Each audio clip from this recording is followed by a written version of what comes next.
واحد السيد كان ديما تيدوز من واحد الزنقه، اليوم غدا بعدو تلقى واحد الدراري تيلعبوا، ديما الحاج تيوقفوا كره حتى تيدوز هو. واحد النهاريات داز وحيد لهم كره، من داك النهار ولاو تيدوز ما تيحبسوش كره، ولا تيضربوه بكره، ولا تيسبوه، ولا تيحيدوا ليه الطاقيه وتيلعبوا بها بيناتهم. هو يقول مع راسو داك الحاج، قال اياه راه انا اللي كنت داير القيمه لراسي، انا اللي كنت محترم راسي، ماشي الدراري كانوا محترميني.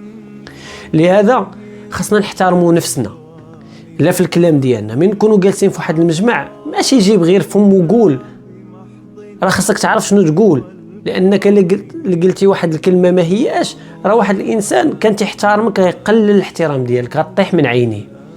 كذلك في جميع الحوايج، لا كانوا تحترموك الناس لانك انت محترم راسك، لانك انت متقي الله وبعيد على الكلام اللي ما فيه فايده. لهذا خصنا نحترموا راسنا.